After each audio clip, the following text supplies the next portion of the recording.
이 시간에는 여호와께서 도우셨다 이런 제목으로 말씀을 드리겠습니다. 2018년도 우리나라에 많은 변화가 왔습니다. 오늘 뉴스에 보니까 굵직굵직한 그런 뉴스들을 많이 보았는데요. 저는 가장 큰 변화가 남북 간의 화해 무드가 아니었나 이렇게 생각을 하고 있습니다. 남북 간의 철도가 다시 이어지고 또 비무장 지대의 지뢰들이 제거되고 북한의 핵시설이 철거되고 이런 노력을 지금 완전하지는 않지만 엄청난 변화를 가지고 왔다고 생각을 합니다. 이렇게 해서 우리나라가 평화통일로 간다면 정말로 기념비적인 역사적인 사건이 될 것이라 그렇게 믿습니다. 근데 사람은 망각의 동물이에요. 그래서 정말 기억을 해야 되는데 지나면 기억을 잊어버릴 때가 있어요. 그래서 그 기억을 남기기 위해서 기록을 하는 겁니다. 기록은 참 중요한 것이고요. 또 기념비를 세우는 겁니다. 이스라엘 백성들은 기념돌을 종종 세우는 것을 볼 수 있습니다. 야곱이 팥죽으로 장자의 명분을 형님 에서에게 샀습니다. 그리고 아버지를 속여가지고 형이 받아야 될 축복을 자기가 다 받아버렸어요. 그것을 알고 에서는 화가 났습니다. 동생을 죽여야 되겠다. 살기가 등등했어요. 그것을 알고 어머니가 빨리 피해라. 빨리 피해라. 우리 친정으로 빨리 피해라. 그랬어요. 그래서 그 삼촌 라반이 살고 있는 밧단 아람으로 가는 중에 저 부엘세바에서 한 80km쯤 가면은 루스라고 하는 땅이 있습니다. 제가 이번에 이스라엘 가서 그것도 가보았는데요. 그곳에 가서 밤이 되었어요. 잠을 잤습니다. 돌베개를 지고 깊이 잠을 자다가 하늘이 열리고 사닥다리가 하늘과 땅을 잇는 그런 것을 보아 천사들이 오르락 내리락 하는 것을 보았어요. 그래서 야곱이 잠에서 깨었습니다. 이곳이 하나님의 집이었다. 하나님이 여기에도 계셨구나. 그래서 그가 기념비를 세웠습니다. 자기가 베던 돌을 세워가지고 거기에 기름을 붓고 그곳 이름을 벳엘, 하나님의 집 그렇게 기억이 나도록 한 것. 그리고 지금도 가니까 벳엘이 있어요. 벳엘, 하나님의 집 그렇게 있는 것을 제가 보고 왔습니다. 그 다음에 이스라엘 백성들이 40년 광야 생활을 끝내고 이제 가나안 땅으로 들어갈 때 마지막 강이 하나 남았습니다. 그 강 이름이 요단강이라고 합니다. 요단강. 요단강을 건너는데 그때 요단강은 물이 매우 많았던 함부로 들어가면 죽을 수밖에 없는 그런 곳이었어요. 하나님께서 먼저 그 제사장들을 언약궤를 메고 물속에 들어가라 그랬어요. 순종하여 들어갔더니 물이 쫙 갈라져 마른 땅같이 된 거예요. 그래가지고 이제 이스라엘 백성들이 이제 가나안 땅에 들어가는데 여호수아가 명령을 했습니다. 12 부족 지파의 대표들 한 사람 뽑아가지고 거기에 가가지고 그 요단강 속에 다시 들어가가지고 갈라진 이제 그 마른 땅이죠. 그래서 큰 돌들을 가지고 어깨에 메고 나오게 했어요. 그걸 길갈에 세웠습니다. 12개를 세워. 왜 세웠느냐 하면은 하나님의 능력으로 우리가 광야 생활을 끝나고 이 요단강을 건넜다는 그 표식을 하기 위해서 기념비를 세운 거예요. 기념돌을 세운 겁니다. 그래서 오고 오는 후대들에게 하나님이 행하셨다. 하나님이 우리와 함께 하셨다. 그것을 가르치라는 것입니다. 그래서 우리 믿음의 자녀들을 믿음으로 잘 양육시키는 것이 얼마나 중요한지 모릅니다. 그 다음에 오늘 또 한 돌이 나오는데 에벤 에셀이 나와요. 에벤 에셀. 이제 에벤 에셀. 이거는 도움의 돌 그런 뜻이에요. 도움의 돌. 이 도움의 돌을 세우게 되는 배경은 이런 겁니다. 엘리 시대에 엘리 이제 그 말년에 이스라엘 백성들이 전쟁만 하면 지는 거예요. 전쟁만 하면 지는 거예요. 백전백패예요. 백전백패. 그 여러분 참 그 안타까운 일이잖아요. 무슨 일을 계획을 했는데 할 때마다 안 되는 거 있잖아요. 김상수 목사님 자서전식 그 바보 목사에 이렇게 보니까 가만히 보니까 하는 것마다 안 되는 거예요. 하는 것마다. 희한하게 안 되더라고요. 목사님 만들려고 하는 것마다 안 되더라. 그걸 제가 읽어보고 웃었어요. 야, 이렇게 안 될 수도 있구나. 정말로 안 되는 거예요. 전쟁할 때마다 지는 거예요. 블레셋, 팔레스타인 그 블레셋 사람들하고 싸우는데 안 되는 거예요. 그러니까 너무 안 되니까 여호와의 계획이 없어서 그때는 실로에 이제 하나님의 회막이 있었는데 그 하나님의 궤를 전장에 가지고 왔어요. 왜? 그 하나님이 그 궤가 오면은 우리가 전쟁에 이기겠다. 그런 뭐 확신이 들었겠죠. 그것이 오니까 뭐 그냥 이제 막 의기가 충천해지고 막 인생 전쟁이겠다. 블레셋은 벌벌 떨고 야, 우리는 전쟁에 졌다. 하나님의 궤가 저기 왔다. 난리가 났어요. 그런데 앞불사 역시 전쟁에 또 지는 거예요. 그래서 질 뿐만 아니라 하나님의 궤를 빼앗겨 버리는 거예요. 이런 일이 생겼어요. 자, 이 일로 말미암아 엘리도 죽고 엘리 아들 홈리 비느하스도 죽고 그 며느리도 죽고 폐가 망신해 버립니다. 다 망해 버립니다. 자, 이런 시점에 블레셋은 지금 계속 이스라엘을 공격을 하고 있어요. 자, 이럴 때 이제 사무엘이 선지자가 됩니다. 사무엘이 선지자가 되어서 이 패전의 이유가 있다는 거예요. 패전의 이유. 여러분 반드시 어떤 이유가 있어요. 반드시 거긴 이유가 있습니다. 패전의 이유를 이렇게 사무엘 선지자가 살펴보니까 그것은 이스라엘 백성들이 여호와도 섬기고 바알도 섬기고 아스타로도 섬기고 우상을 섬기는 거예요. 그러니까 신앙생활을 하면서도 어정쩡하게 하는 거예요. 어정쩡하게. 하나님도 섬기고 우상도 섬기고. 그러니까 하나님이 가장 그걸 싫어하거든요. 그래서 하나님의 명칭, 하나님의 별명 가운데 뭐가 있느냐 하면 질투하는 하나님, 그런 게 질투하는 하나님. 하나님은 당신에게 주어야 될 그 사랑을 다른 신에게 뺏길 때 가장 싫어하거든요.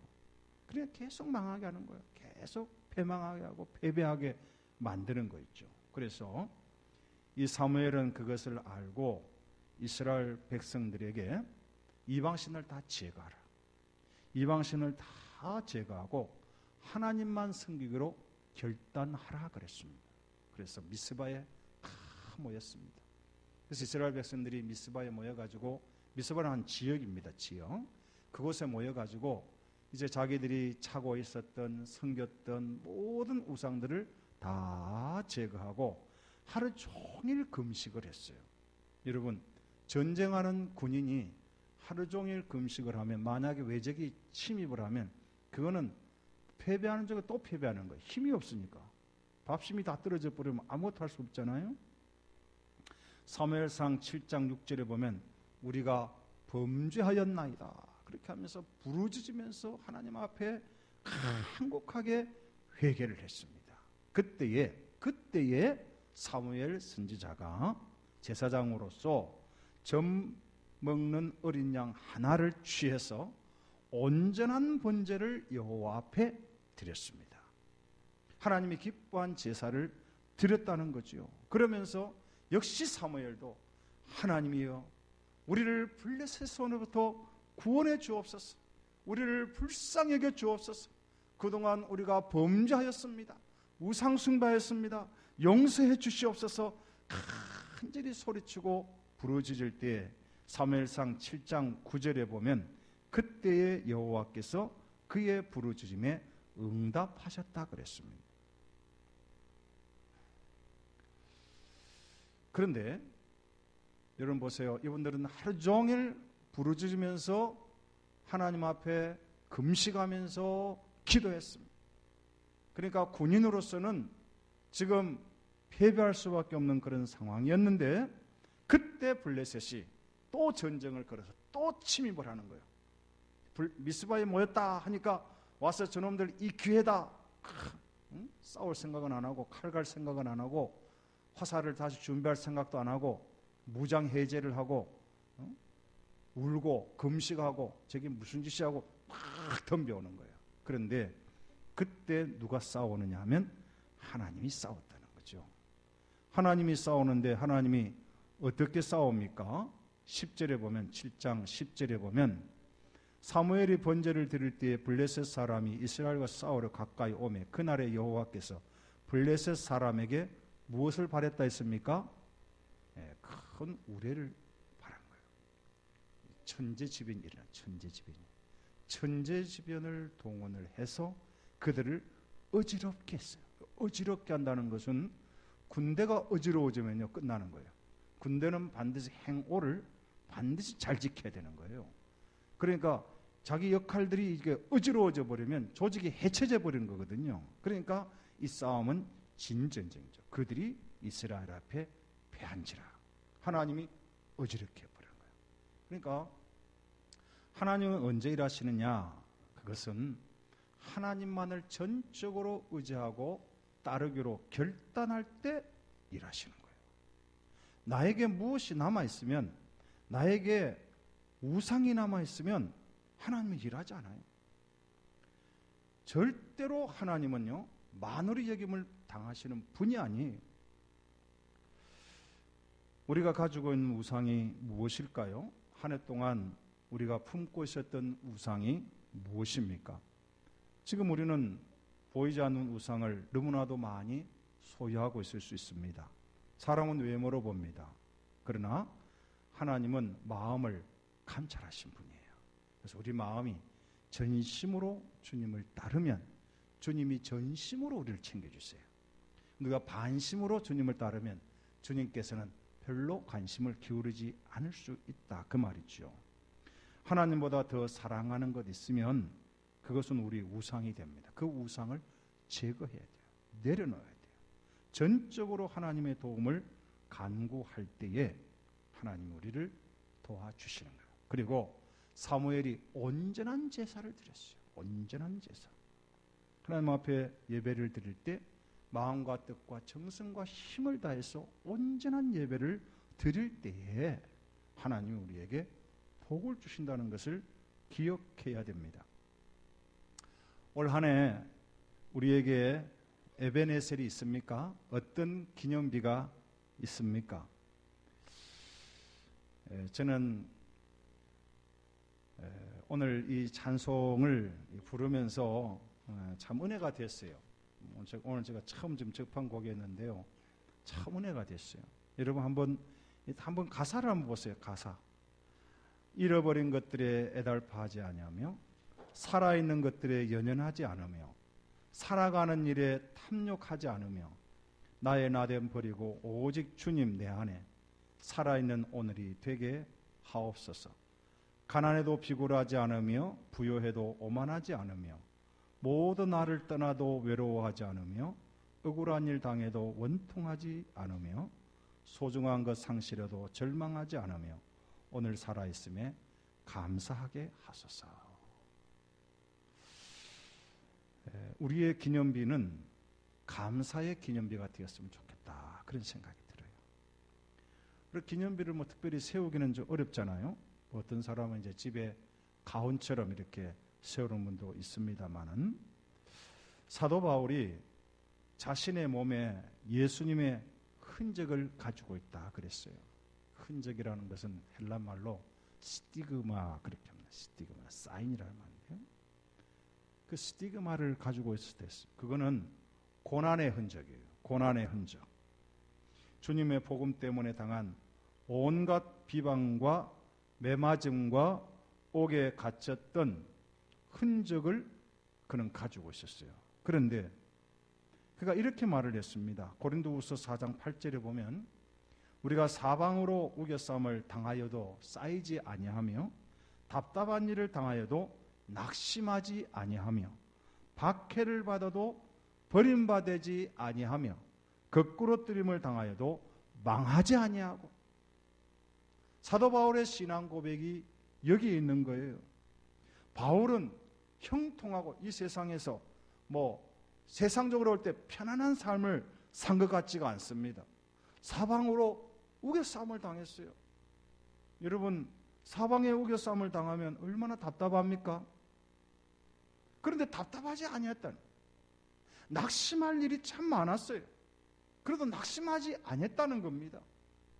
박해를 받았지만은 하나님이 나를 붙잡아주고 버림받지 아니했다는 이런 고백을 하는 거예요. 거꾸로뜨림을 당하지만은 나는 망하지 아니하고. 권투 선수가 링 안에서 권투를 하는데 두 가지 용어가 있어요. 두 가지 용어. 여러 가지 아프카트 이런 것 여러 가지 있겠지만은 두 가지 용어가 있어요. 넉이 붙는 것이 넉다운이 있어요. 넉다운. 옛날에 우리 젊었을 때 홍수환 선수가 있어요. 홍수환 선수. 그럼 7.8기였어요. 몇 번 넉다운 됐어요. 넉다운. 그런데 홍수환은 다시 일어나서 이겼거든요. 그래서 넉아웃 되지 않았어요. 여러분, 우리가 넉다운 될 수 있어요. 한 해를 살아오면서 넉다운 된 일이 얼마나 많았습니까? 이리 터지고 저리 터지고 사방으로 우겨싸움 당하고 박해받고 거꾸로뜨림 당하고 경쟁자가 나타나가지고 내가 하는 거 그거 자기가 또 빼앗아가기도 하고 이런 일을 당할 수 있거든요. 그러나 우리는 넉다운은 당할 수 있어요. 그러나 넉아웃 당하지 않고 다시 일어서서, 오늘 우리 박 장로님 기도하실 때 귀한 말씀을 읽어주셨어요. 우리는 다시 일어섰어요. 우리는 피곤해서 곤비해서 쓰러지지 않고 다시 일어서 독수리 날개치며 올라가는 새 힘을 갖고 계시는 줄 믿으시기를 바랍니다. 이게 믿음의 사람들이에요. 믿음의 사람들은 반드시 어떤 흔적을 가지고 있어야 돼요. 기념비를 가지고 있어야 됩니다. 비록 주위가 온통 어둡고 힘들고 쓰러질 일밖에 없지만은, 그러나 이 질그릇 같은 내 몸속에 보배이신 예수 그리스도를 가지고 있으니 나는 망하지 않는다는 이 믿음을 가지고 다시 일어서는 에베네셀이 우리에게 있기를 주의 이름으로 축원합니다. 바울은 악한 일을 많이 당했어요. 공격을 수없이 당했어요. 그런데 바울이 계속 권면하는 것이 뭡니까? 선으로 악을 이겨라는 거예요. 선으로 악을 이겨라. 이것이 바울의 에베네셀이었어요. 여러분, 욥을 보세요. 구약의 욥기는요, 정말로 인생으로서 당할 수 있는 모든 일을 다 당했어요. 먼저 누가 죽습니까? 자식들이 10명이나 됐는데 생일잔치도 다 죽어버려요. 그 다음에 자기가 가지고 있는 재산 다 빼앗깁니다. 그리고 자기 건강 다 잃어버립니다. 남아있는 게 누구예요? 친구들이에요. 친구들이 와서 위로한답시고 하는데 그 위로가 자기를 스트레스를 막 주는 거예요. 그런데 이 욥에게 에베레셀이 뭐냐 하면 끝까지 하나님을 떠나지 않는 거예요. 그럼에도 불구하고 하나님을 끝까지 의지하고 나가는 그것이 욥에게는 에베네셀의 기념비였다는 것을 기억하시기 바랍니다. 예수님은 자신을 비방하고 욕하고 십자가에 못 박는 자들을 같이 비방하지 않았습니다. 오히려 아버지, 저들의 죄를 용서해 주십시오. 저들이 알지 못하고 저럽니다. 용서해 주는 그것이 우리 주님에게 에베네셀이었어요. 그래서 십자가가 에베네셀이에요. 한 해를 돌아보면서 없는 중에도 감사할 수 있었다면, 병 중에서도 감사할 수 있었다면, 실패함 중에도 감사할 수 있었다면, 배반을 당하는 중에도 그럼에도 감사할 수 있는 믿음이 있었다면 우리에게는 다 에베네셀이 있는 것입니다. 다 떠나도 여전히 나를 떠나지 않으시는 하나님의 손길을 믿고 감사하는 믿음이 우리에게 에베네셀이 되기를 주의 이름으로 축원합니다. 삶이 힘들고 어려웠지만 그 자리에서 버틸 수 있었던 것, 미생이라고 하는 만화가 작품화가 되어가지고 한때 저는 그걸 참 깊이 빠져서 보았습니다. 근데 미생에 나오는 대화가 있어요. 옛날에 저희들이 자랄 때는 삶이 뭐냐, 철학도가 삶이 뭐냐 한참 고민을 하는데 고민하면서 차를 타고 기차를 타고 가는가, 기차를 옛날에 그 통일호 타고 다니면 그걸 끌고 다니면서 계란을 파는 사람들이 있었어요. 그래서 삶은 계란, 삶은 계란. 그러니까 이 철학도가 삶은 계란이구나. 그렇게 했다는 유머가 있는데 미생에는 그것이 아니에요. 미생에는 삶은 뭐죠? 버티는 것이다. 삶은 버티는 것이다. 직장에서도 버티기 힘들잖아요. 목회자들도 목회지에서 버티기 힘들어요. 선교사님들도 선교지에서 버티기가 힘듭니다. 여러분 가정생활하면서도 부부간에서도 버티기가 얼마나 힘들어요. 교회생활 하시면서도 버티기 힘들어하는 분들이 분명히 있을 거예요. 그런데요, 삶은 버티는 거예요. 끝까지 버티는 거예요. 그래서 내가 하나님 버틸 수 있어서 감사합니다. 할렐루야. 버틸 수 있는 거 감사하셔야 됩니다. 나이가 들어서 주름이 늘어가요. 다리 관절에 문제가 생겨요. 하나도 늙어가는구나 이런 생각을 하는데 어느 날 노래 가사 한 말이 생각이 났어요. 우리는 늙어가는 것이 아니라 뭐지요? 익어가는 것이요.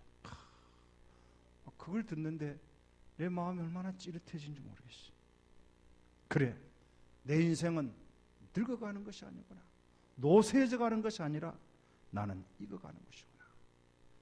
다 익고 나면 맛있는 그 감이 되거나 사과가 되거나 배가 되었어. 또 그 안에 있는 그 씨앗이 새로운 생명을 다시 잉태하고 또 그것이 땅에 뿌려져서 다시 새 생명이 일어나게 할 것이다 하는 이 소망을 갖는 것이 나의 에베네셀이 되더라는 것입니다. 우리는 이제 2018년을 보내고 있습니다. 언젠가는 주님 앞에 설 날이 있을 것입니다. 하나님 앞에서 잘했다 칭찬받는 에베네셀을 소유하는 저와 여러분이 되시기를 주의 이름으로 축원합니다.